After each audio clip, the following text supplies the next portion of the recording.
It is Thursday, August 15th, 2020, and you are tuned into Dirt Tracker Daily. I'm Justin Fiedler. The wild week of announcements and news kept rolling along yesterday. I honestly thought this week would be pretty quiet, with not a ton of racing happening kind of through the early few days of this week, and a lot of series and tracks are starting to wind down or even already finished so far this year. But we've kept plenty busy with enough stuff to talk about and break down through the first couple of days. The theme of this week so far has been the driver announcements in the sprint car world, and that continued yesterday with Tony Stewart Racing announcing that Tim Kading would finish out the World of Outlaws season driving Tony Stewart's number 14 sprint car.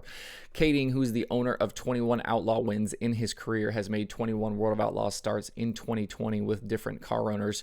He's got a best finish of 6th at Jackson Motorplex back in June. Kading also has 6 All-Star starts in 2020, most recently in the 14 at Eldora for the Governor's Reign.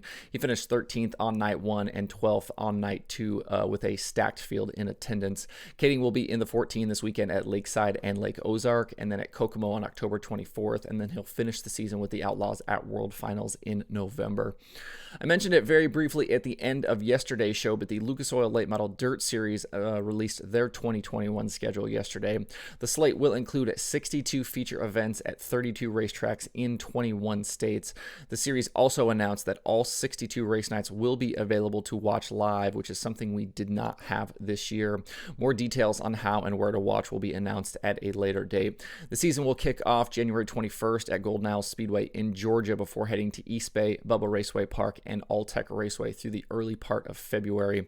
Some serious money is on the line next season, with the Show Me 100 paying $30,000 to win, the Silver Dollar Nationals paying $53,000 to win, the North-South 100 is going to pay $50,000 to win, the Topless 100 paying $40,000 to win, the Late Model Knoxville Nationals paying $40,000 to win, the Dirt Track World Championship will again pay $100,000 to win, and many, many more big paying events on that schedule.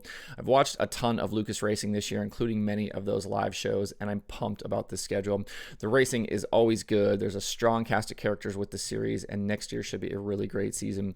To see the full schedule along with breakouts for the series standard purses, you can find that at lucasdirt.com. Not to be outdone, the World of Outlaws Late Model Series also released their 2021 schedule yesterday. They've got 55 races at 33 tracks in 16 states, with more additions possible. I really like the direction of the series with Casey Schumann at the helm.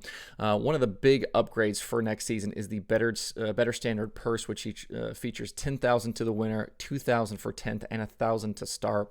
The Outlaws will kick off 2021 on January 14th at Volusia Speedway Park.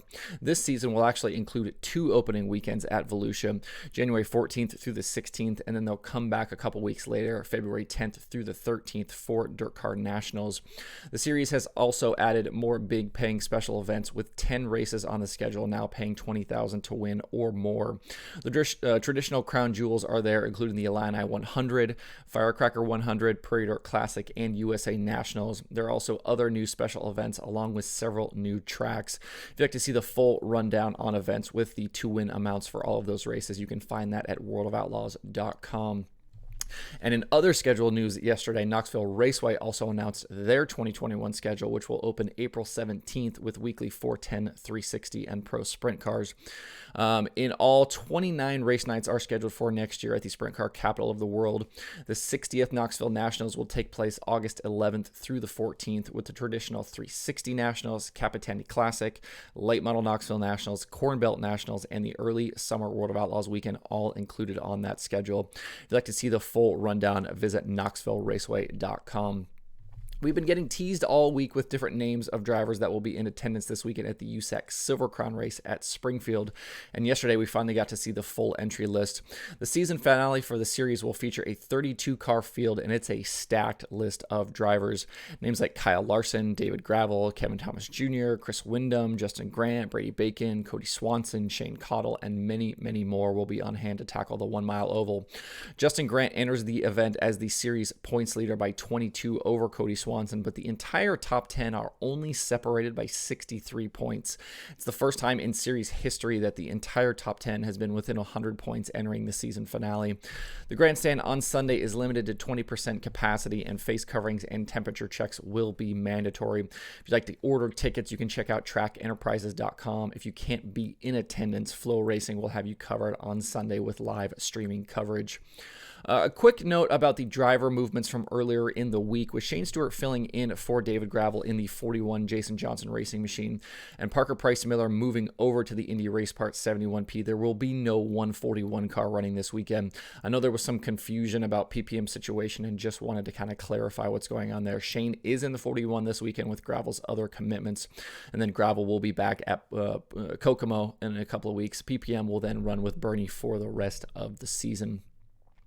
Starting tonight, there is big money on the line this weekend at Port Royal Speedway in Pennsylvania for the Short Track Super Series Modifieds. The Speed Showcase weekend kicks off tonight with a 40-lap event paying $5,000 to win and $400 to start. This event, just tonight's race, was postponed from earlier in the year. There's also practice tonight for the Crate 602 Sportsman. Tomorrow, the Modifieds have 2 qualifying races to set up Saturday's big show. Also, Friday will be Crate 602 Sportsman qualifying races and heats for 4 cylinders. And then the big show on Saturday will feature B mains and the features for the Crate Sportsman, with the Crate Sportsman feature paying $2,500 to win, and then B mains and a feature for the Short Track Super Series Modifieds with the 200 lapper paying $53,000 to the winner. It's the highest paying Northeast modified race of 2020. All of the big names will be in attendance this weekend, including Stuart Friesen, Anthony Perego, Matt Shepard, Matt Williamson, Larry White, Billy Pouch Jr., and a whole lot more. I believe there are somewhere near 60 cars on that entry list for the Short Track Super Series Modifieds. Fans are allowed at Port Royal, and Dirt Track Digest will have live streaming coverage with a 3-day pass costing $74.99. For more information, visit shorttracksuperseries.com or dirttrackdigest.com. Speaking of what to watch, there are 3 items on the daily streaming schedule today, including USAC 24/7 on Flow Racing, the aforementioned Short Track Super Series Modifieds at Port Royal Speedway on Dirt Track Digest TV, and the Power Eye Midgets and 600cc Micros are live tonight from Port City Raceway on Power Eye TV. That's the show that we expect Christopher Bell at tonight. I believe Ricky Stenhouse Jr. is also in that race driving for Chad Boat. To see the full list, check out DIRTRACKR.com/watch tonight. It's got the full list along with links to be able to watch all of those shows. Tomorrow on this show, we'll preview the World of Outlaws Sprint Car Weekend, including our usual win predictions. We'll also talk about the Dirt Track World Championship at Portsmouth Raceway Park for the Lucas Oil Late Model Dirt Series. That's their season finale. And then we'll look around the country at other racing happening this weekend, so check that out on tomorrow's show. That's it for today. Hope everybody has a good Thursday. You can find Dirt Tracker Daily on Apple Podcasts, Spotify, Stitcher, or where you get podcasts. Please subscribe and leave a review. You can also watch the show every day on YouTube and Facebook.